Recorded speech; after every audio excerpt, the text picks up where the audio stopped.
음악을 다 듣고 난 다음에도 반응들이 없습니까?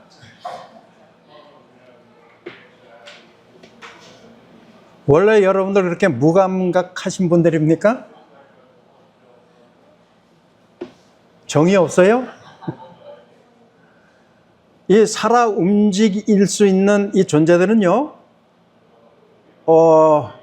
어떤 외부적인 영향이 있을 때는 반응이 있어야 살아있는 존재입니다. 그렇습니까? 그래요. 자, 한번 연습해 봅시다. 음악이 다다다다다다다다. 끝났어요? 이렇게 하세요. 우리 이현주 사장님, 오랜만에 뵙습니다. 환영합니다. 저는 한국 가신 줄 알아서 처음에 전화를 했더니 연결이 안 되고, 지난주에는 신호는 가는데 안 받으시더라고요. 그리고 나서 어제 저녁에 물어보니까는 여기 계시다고. 평안하셨습니까? 예, 고맙습니다. 자, 오늘은 여러분들과 함께 십자가는 곧 뭐라고요? 기독교의 핵심이다 라고 하는 제목으로 가능한 한 12시 전에 맞춰보도록 노력해 보겠습니다. 여러분들이 집중을 해서 말씀을 들으면 12시 안으로 끝날 것이고, 여러분들이 집중을 못 하시고 계시면 1시 정도에 끝날 수도 있습니다.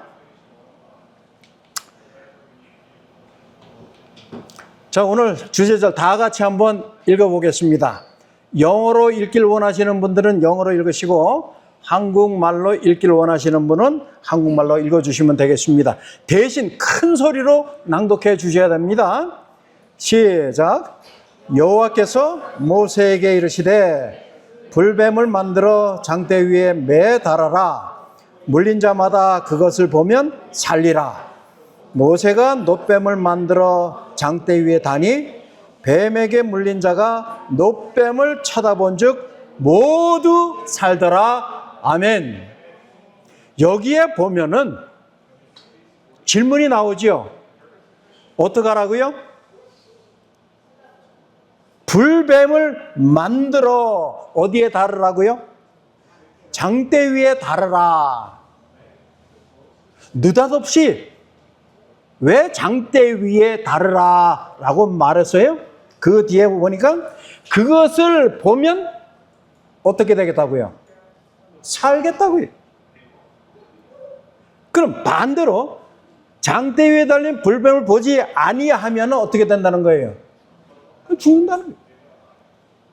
여러분들 살고 싶어요? 죽고 싶어요? 살아있는 존재는 뭐를 보여야 된다고요? 예? 반응을 보여야 돼요. 제가 여러분들이 죽었는지 살았는지를 한번 볼 겁니다.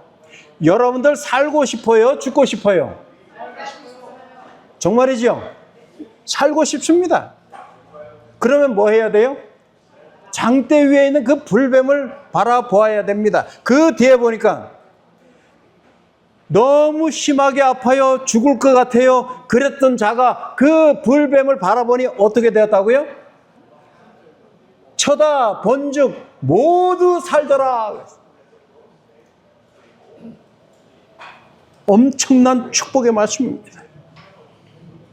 하나님께서 여러분들에게 무엇을 하라라고 말씀을 하시면 우리는 그대로 순종해야만 되는 것입니다.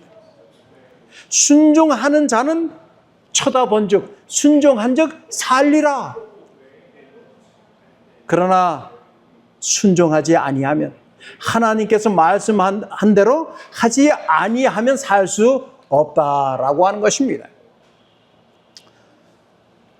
이 한국말로 이렇게 해놨지만은 눈을 예수께 돌려 뭐라 그랬어요?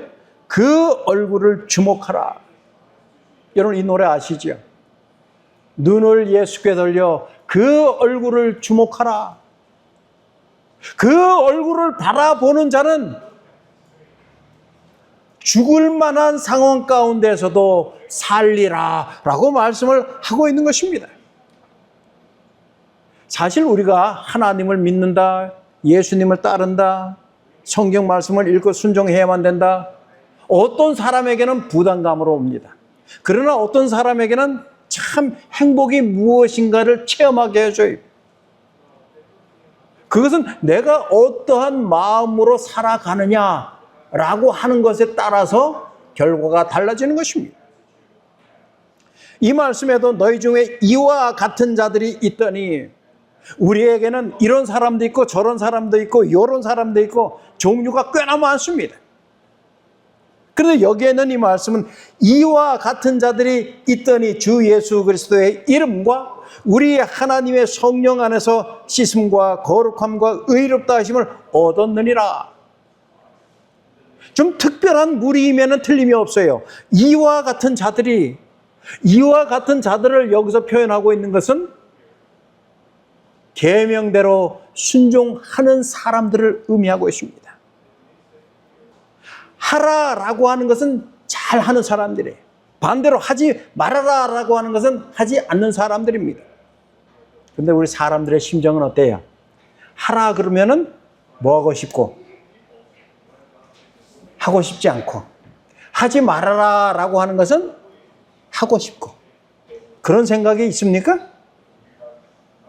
사실 하라라고 하는 대로 하면, 하지 말라라고 하는 것을 하지 않으면 스탠다드죠. 그렇죠? 그러나 우리 마음에는 왠지 모르게 하라라고 하는 것은 괜히 하고 싶지 않아요. 반대로 하지 말아라라고 하는 것은 또 왠지 또 하고 싶어요. 무슨 호기심이 활동해서 그런지는 몰라도. 그러나 지금 이 말씀 속에는 여러 부류의 사람들이 있는데 좀 특별한 무리를 설명을 하고 있습니다. 이 세상에 수많은 아이들이 태어납니다. 크리스처럼 이렇게 세상에 태어났어요. 여기 있는 말씀처럼 여러 아이들이 태어나지만은 이와 같은 어린 아이도 있더니, 어떤 아이예요? 제7일 안식일 교회에 나와서 하나님 앞에 봉헌을 하는 이러한 자들이 있더니, 그러한 자들은 뭐예요? 씻음과 거룩함과 의롭다 하심을 얻었느니라 라고 설명을 하고 있는 것입니다. 무엇인가 구별되어졌어요. 수많은 아이들이 이 순간에 태어나고 있습니다. 전 세계적으로. 그러나 태어난 아이들이 다 똑같지는 않아요. 이들 가운데 특별한 무리가 있고 특별한 개인이 있는데 하나님께로부터 구별되어진 아이다라고 하는 것입니다. 엄마 아빠는 반드시 알고 있어야 돼요. 이 아이는 그저 엄마 아빠와의 그 사랑의 관계로 인해서 뭐 저절로 태어났다? 생리적으로는 맞아요. 그러나 그 아이가 이 세상에 태어났다라고 하는 것은 하나님의 특별한 섭리가 있었기 때문이다 라고 하는 사실을 알고 있어야만 됩니다. 이해하셨습니까? 반드시 이해를 하고 있어야 돼요. 하나님께서 섭리를 베풀어 주셔서 나의 아이, 이 아이가 뭐예요? 이 땅에 태어날 수 있었다라고 하는 것입니다. 반대로요, 이 아이들이 세상에 태어나면서 응아하고 울어보지도 못하고 그냥 죽어서 나오는 아이들이 있어요, 없어요? 그런 아이들도 많습니다. 운이 좋아서 아마라 퀘리사가 이 세상에 태어났어요? 아니에요.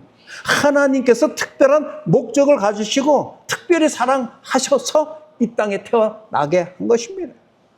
부모님들은 그걸 잘 알아야 돼요. 그래서 엄마 아빠는 이 아이를 누가복음 2장 52절에 있는 말씀처럼 예수님께서 자라가시면서 하나님과 사람에게 사랑스러움을 받았더라, 그런 표현이 있어요. 오늘 약속할 수 있겠습니까?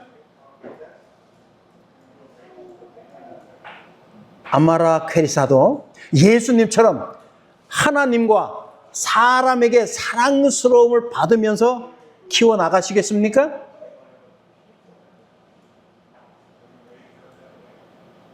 예, 네라고 답변했습니다.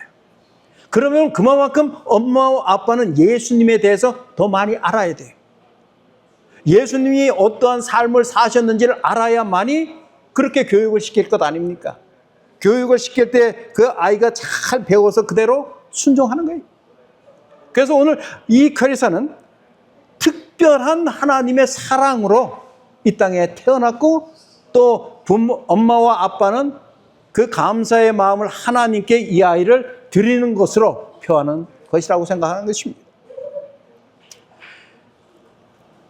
예수님께서 이 땅에 오시기 직전에는요, 여러 가지 어지러운 일들이 많이 일어납니다. 그것을 여기에서는 흔들림과 체질이라 이렇게 설명을 해요. 때로는 우리가 생각지 못했던 일들이 일어납니다. 얼마 전에 교황이 잠드셨어요. 그리고 새로운 콘클라베를 통하여서 새로운 교황이 탄생하였습니다. 특별히 우리 재림 성도들은요, 뭐 제가 이 시간에 설명할 것은 아니지만 미국인이 교황으로 선출되었다라고 하는 것에 깊은 관심을 가져야만 됩니다. 이것이 어떻게 예언의 말씀과 이루어져 갈는지 여러분들이 계시의 말씀을, 예언의 말씀을 연구하면 참 흥미롭고 재미있습니다. 언제 기회가 있을 때 한번 말씀을 드릴게요. 어느 나라 사람이 교황이 되었다고요? 미국 사람. 그런데 성경적이고도 예언의 신적인 이해를 우리가 잘 이해를 하고 있다면, 누가 됐구나, 그게 중요한 것이 아니라, 그럼 그가 어떠한 일들을 할 것이다 라고 하는 것을 성경에서는 예언을 하였는가? 그러한 모습으로 우리가 초점을 맞춰서 연구를 해보면 꽤나 재미있습니다. 우리가 보통 이 십계명을 사랑의 율법이라, 사랑의 완성의 율법이다 이렇게 표현을 합니다. 그래서 우리는 종종 엄마, 아빠, 자식에 대한 부모님의 사랑은 완전한 사랑이다, 무조건적인 사랑이다 이렇게 표현을 합니다. 하나님께서도 세상의 끝때, 마지막 때에는 부모와 자식 간의 그 사랑도 무조건 사랑 찾아보기가 쉽지는 않을 것이다 라고 하는 것입니다. 여러분 그러한 기사를 보셨습니까? 아들이 용돈을 많이 주지 않는다고 엄마를 살해하는 그러한 기사들 가끔 보지요. 또 부모님이 장애를 가지고 있는 아이 참 키우기 힘들다고 숨구멍을 막든지 그렇게 해서 자녀를 죽이는 경우도 왕왕 있습니다. 그러나 우리는 온전하신 하나님의 자녀들로서 사랑의 완전체이신 하나님께서 사랑을 베풀어 주시는 까닭에 지금도 여러분들은 하나님을 찬미하고 찬양하고 경배드리면서 그 사랑의 깊이를 체험하고 살아가는 것입니다. 사건이라고 하는 책에 보십시오. 다 같이 한번 읽어보십시다. 시작. 이때에 우리는 다른 사람들의 냉에서 열을, 그들의 비겁에서 용기를, 그들의 반역에서 충성을 취해야 된다. 다시 말해서 우리는 이때에, 그 때는 사람마다 다를 수가 있습니다. 그러나 사건적인 때는 동일해요. 그러한 때에 이르면은 어떠한 좋지 못한 상황 가운데에서도 선택된 사람들은 뭐라고요? 좋은 것들을 골라내어 그것을 사용할 수 있는, 그것으로 말미암아 경험하여 풍성한 사람이 되라라고 하는 말씀을 하고 있는 것입니다. 서두에 말씀드렸지만은 아이가 태어나면 그 가정 모두는 행복합니다. 그러나 그 행복이 지속적으로 가든가요? 5년이고 10년이고 20년이고 계속 가든가요? 아니면 한 하루 이틀 정도 행복하고 말든가요?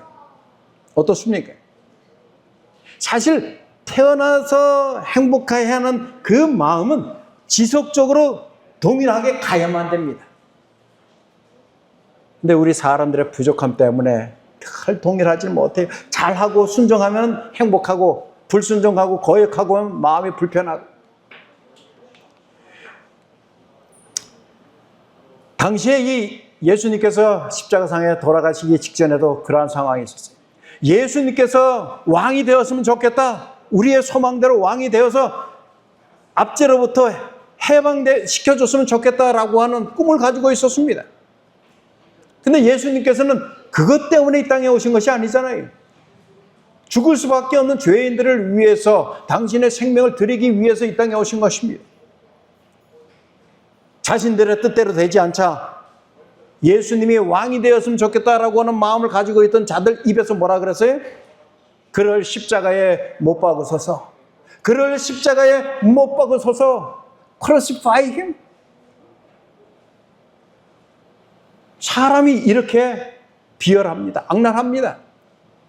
내가 뭔가 이렇게 좋게 되었던 사람이 내 뜻대로 움직여주지 아니하면은 오히려 그 사람을 죽이고 싶어 할 정도로 미워하는 것이 사람들의 마음인 것입니다. 여기서 여러분 잠시 한번 생각해 보세요. 나는 그 당시에 내가 살아 있었던 그 무리들 가운데 한 사람이었다면 나는 어떠한 마음을 가졌을까? 나도 이 군중들처럼 아무 이유도 없이 그저 내 뜻대로 우리의 뜻대로 되지 않았기 때문에 그를 십자가에 못 박아 죽여 주시옵소서라고 외칠 것인가? 그래도 나는 진솔한 마음으로 주님이시여 저희의 죄를 용서하여 주시옵소서. 예수님께서 드리셨던 그 기도를 나도 드리면서 정말 나는 결코 변함이 없는 자가 되어야 되겠다라고 하는 마음으로 그 자리에 있었을까요? 아무도 모릅니다.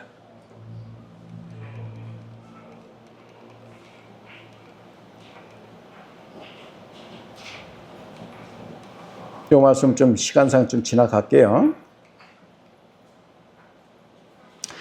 여기 보면은 우리는 첫째, 둘째, 셋째, 즉 세 천사의 기별이 무엇인가를 이미 어느 정도 어슴푸레 알고 있습니다. 그런데 중요한 것은 이 기별만큼은 어슴푸레 알아서는 안 된다고 하는 거예요. 하나님께서 우리에게 주신 마지막 기별은 세 천사의 기별입니다. 이 세 천사의 기별에 대해서 우리가 잘 알고 순종하고 또 내가 해야 될 일이 무엇이며 어떻게 준비를 해야 되고 하나님께서 나를 재림 성도로서 삼아 주셨을 때 왜 나를 재림 성도로 불러주셨을까라고 하는 목적을 이해를 하셔야 됩니다. 자, 다 같이 한번 읽어봅니다. 시작. 특별한 의미에서 제7일 안식일 예수 재림 교인들은 파수꾼이요 빛의 전달자로 세상에 세워졌다. 그들에게는 멸망해 가는 세상에 전할 마지막 경고가 위탁되었다. 아멘? 그렇습니다. 여기 노란색 글씨를 보세요. 제7일 안식일 예수 재림 교인들은 뭐라고요? 파수꾼이요. 파수꾼이요. 빛의 전달자로 세상에 세워졌다. 누가요? 누가요? 누가? 내가. 따라해 보세요. 내가 그러한 자로 세워졌습니다. 그 다음에 그들에게는 멸망해 가는 세상에 전할 마지막 경고가 어떻게 되었다고요? 위탁이 뭐예요? 위탁. 책임과 의무를 전달해 줬다는 거예요. 그러면은 내가 그 책임과 의무를 전대하지 아니하면은 그 사람에게도 잘못이 있어요, 없어요? 잘못이 있습니다. 이제 여러분들은 어떻게 할 수 없는 제7일 안식일 예수 재림 교인들입니다. 하나님께서는 이러한 마지막 책임자로 여러분과 저를 불러주신 것입니다. 기왕 할 거 어떻게 해야 돼요? 피할 수 있으면 피하겠지만, 그렇죠? 피할 수 없으면 어떻게 해야 돼요? 즐거운 마음으로 해야 됩니다. 여러분 화장실 청소하려면 기분 좋아서 할 거예요? 기분 안 좋아서 안 해요. 기분이 별로 안 좋아요. 그러나 반드시 지저분하지만 내가 해야 될 일이라면 화장실 청소를 할지라도 어떤 마음으로 해야 돼? 즐거운 마음으로 해야 되는 거예요. 즐거운 마음으로. 자, 사건이라고 하는 책에 있는 말씀 다시 한번 또 읽어봅니다. 시작. 온 세상의 그리스도 교훈은 하나님의 계명과 예수 믿음을 지키는 자들과 짐승과 그 우상에게 경배하고 그 표를 받은 자들의 두 부류로 나눠질 것이다. 오늘 제목이 뭐라 그랬어요? 십자가는 기독교의 핵심이다. 십자가의 의미가 무엇인가를 진정으로 알고 있는 자들은 마지막에 분명히 두 무리로 분류될 것인데 그 가운데에 하나님께서 택한 백성으로 남게 될 것을 암시하고 있는 것입니다. 하나님의 계명과 예수의 믿음을 지키는 자들은 분명히 여러분들입니다. 여러분들이 이러한 자가 되기 위해서는 십자가를 날마다 명상해야 돼요. 십자가와 나와는 무슨 관계가 있을까? 왜 예수님께서 십자가에 달려 돌아갔을까? 십자가에 달려 돌아가신 그 가장 중요한 이유는 누구 때문에요? 나 때문이다. 나 때문이다. 지금 나의 이러한 상태로는 도저히 안 된다. 하나님께서 원하시는 그러한 백성으로 살아가야 되고 그리스도의 재림을 준비하는 백성으로 살아가야만 되는데 지금 이 상태로는 안 된다. 그럼 지금 이 상태로 안 되면 어떻게 해야 될 것 같아요? 변화되어야지. 변화된 삶으로 살아가야 되는 것입니다. 요 한 이야기만 간단하게 드릴게요. 여러분 핵서거지라고 하는 영화 보셨습니까? 뭐 책으로도 나오고. 이 오키나와에서 있었던 실제적인 이야기인데 재림 군인이 그 전쟁터에서 전쟁터라고 하는 것은 서로 사람을 죽여야만이 내가 살아요. 근데 이 전쟁터에서 이 젊은 친구는 수백 명의 이 군인들의 목숨을 구했습니다. 다른 사람들은 상대방을 죽이기 위해서 내가 살기 위해서 상대방을 죽여야만 했지만은 이 재림 군인은 자기의 도움이 필요로 되는 자들을 찾아 나서 다니면서 사람 생명을 구하는 역할을 했습니다. 그렇습니다. 십자가의 의미가 무엇인지를 알고 십자가는 기독교의 핵심이다라고 하는 사실을 내 스스로가 다 이해를 하고 있는 자들이라면 이제는 세상 사람들이 다 죽어가고 있잖아요. 어떻게 보면 내 가정에서 내 가족들 가운데서도 죽어가고 있는 가족이 있을 수가 있습니다. 가까이에서 죽어가고 있는 자들을 위하여 살릴 수 있는 자들이 여러분과 제가 되기를 간절히 바랍니다. 우리가 이러한 마음으로 살아갈 때 여러분들 하루하루의 삶은요 분명히 달라져요. 더군다나 우리는 이 타국, 대한민국을 떠나서 타국에서 살고 있는데 우리가 이러한 마음으로 살아간다면 마음이 더 뜨겁습니다. 사랑하지 못할 것이 없습니다. 다 사랑할 수가 있습니다. 요즘 이제 이 선거 때문에 이 나라가 많이 혼란한 상태에 있습니다. 그래서 뭐 대사관에서든 우리 한인회에서든 이 주의하십시오라고 하는 문자들이 많이 오죠. 여러분들 받아보셨을 것입니다. 사실 이러한 것들은 기본적인 안내사항이 근데 그 가운데 중요한 것은 뭡니까? 중요한 것은 본인들 스스로가 잘 준비하라라고 하는 것입니다. 위험한데 찾아 나설 필요가 없다는 거예요. 그런데 하나님께서 오늘 우리에게 말씀하시기를 죽어가는 자들은 우리가 찾아 나서야만 된다. 그러한 사람들의 특징에 대해서 뭐라고 했어요? 계시록 14장 12절 다 같이 읽습니다. 시작. 성도들의 인내가 여기 있나니 그들은 하나님의 계명과 예수에 대한 믿음을 지키는 자리라. 결과적으로는 성도들의 인내를 풍성하게 경험한 사람들, 그러한 사람들만이, 그러한 분들만이 죽어가는 자들을 찾아 나설 것이다. 그러한 자들만이 십자가는 기독교의 핵심이라고 하는 사실을 인지할 뿐만 아니라 실생활에 적용하는 자들이다라고 하는 것입니다. 여러분들 앞으로 또 한 주일 동안 세상에서 생활해야만 됩니다. 그러나 여러분들 아무리 바쁘다 할지라도 여러분들 본연의 자세, 임무들을 잊지 않게 되길 바랍니다. 나는 뭐라고요? 재림 성도다. 재림 교인이라. 그 생각을 늘 인지하고 생활하실 때 하나님께서 함께 하실 것이고 하나님께서 함께 하실 때 여러분들은 행복한 시간들을 보낼 수 있는 것입니다. 아무쪼록 여러분들 한 주일 동안 생활하실 때 더욱 하나님과 동행하시는 우리 한인교회 성도들이 되시기를 간절히 바랍니다.